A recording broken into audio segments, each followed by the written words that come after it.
কক্সবাজার বিমানবন্দর থেকে উড্ডয়নের সময় চাকা খুলে যাওয়া বাংলাদেশ বিমানের ফ্লাইটটি নিরাপদে ঢাকায় অবতরণ করেছে।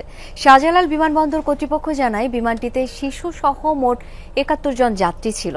এছাড়া পাইলট ও ক্রু ছিলেন ৪ জন। দুপুর ১টা ২০ কক্সবাজার বিমানবন্দর থেকে ঢাকার উদ্দেশ্যে রওনা দেয় ফ্লাইট BG436।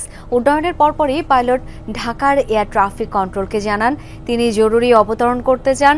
বার্তা পাওয়ার পরপরই শাহজালাল আন্তর্জাতিক বিমানবন্দরে নেওয়া হয় জরুরি অবতরণের প্রস্তুতি। রাখা হয় ফায়ার সার্ভিস ও অ্যাম্বুলেন্স। বিমানের বিশেষজ্ঞ দল জানিয়েছে পেছনের এক চাকায় ভর দিয়েই জরুরি অবতরণ করতে পারে বিমানটি। কোনো হতাহতের খবর পাওয়া যায়নি। আরোহীরা সবাই নিরাপদে নামতে পেরেছেন।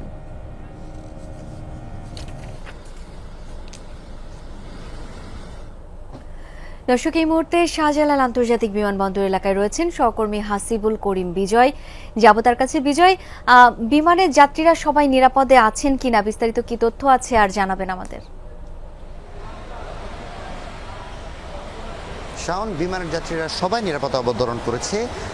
তাদের সাথে আমাদের কথা হয়েছে। তারা যেমনটি বলছেন যে তারা আসলে জানতেন না যে বিমানে এই ধরনের একটি ঘটনা ঘটেছে এবং তাদেরকে জানানো হয়নি বিমানের পক্ষ থেকে, যেন যাত্রীরা উদ্বিগ্ন না হয়ে যায়। এই মুহূর্তে বিমানবন্দরে আমি রয়েছি। সেখানে এসে যেমনটি জানতে পেরেছি যে বিমানটি কিন্তু খুবই স্বাভাবিকভাবে আসলে ল্যান্ড করতে পেরেছে এবং কোনো ধরনের কোনো ত্রুটি হয়নি। এবং যারা আসলে ফ্লাইটের ভেতরে ছিল তারা আসলে যারা রেগুলার যাত্রী ছিল তারা আসলে কিছুটা বুঝতে পেরেছিল যে তাদের বিমানে কোনো না কোনো একটি সমস্যা হয়েছে। তবে আমরা যেমনটি জানতে পেরেছি যে বিমানের ফ্লাইট সেফটি বিভাগ আমাদের যেমনটি জানিয়েছে যে পেছনের একটি চাকা ছাড়াই আসলে উড়োজাহাজ ল্যান্ড করা সম্ভব। এক্ষেত্রে আসলে পাইলটের দক্ষতা বেশ গুরুত্বপূর্ণ এবং দক্ষতার সাথে কিন্তু পাইলট বিমানটি ল্যান্ড করেছে। এবং এছাড়াও যদি বলতে চাই যে এই ফ্লাইটটি ল্যান্ড করার আগে কিন্তু বিমানবন্দরের যে পূর্ব প্রস্তুতি, যেমন 2টি ফায়ার সার্ভিসের গাড়ি এবং 2টি অ্যাম্বুলেন্স বে-13-তে কিন্তু অবস্থান করছিল।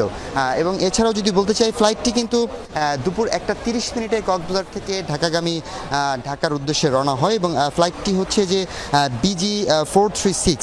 এটি শিশুসহ ৭১ জন যাত্রী নিয়ে কিন্তু কক্সবাজার থেকে ঢাকার উদ্দেশ্যে রওনা হয় এবং এরপরেই তারা আসলে এই ফ্লাইটে তারা জানতে পারে যে তাদের একটি চাকা আসলে খুলে গিয়েছে এবং এরপরে খুলে গেলেও যে ধরনের উদ্বিগ্নতা এয়ারপোর্টের কর্তৃপক্ষ বা বিমান কর্তৃপক্ষের ছিল সে ধরনের কোনো ঘটনা আসলে ঘটেনি এবং খুব স্বাভাবিকভাবেই খুব সহজেই নির্বিঘ্নে এবং সব ধরনের নিরাপত্তা নিশ্চিত করেই যারা যাত্রী রয়েছে তারা অবতরণ করতে পেরেছে এবং কোনো ধরনের কোনো ক্ষয়ক্ষতি হয়নি। শাওন, খুবই স্বস্তির একটি সংবাদ। অনেক ধন্যবাদ বিজয় আপনাকে।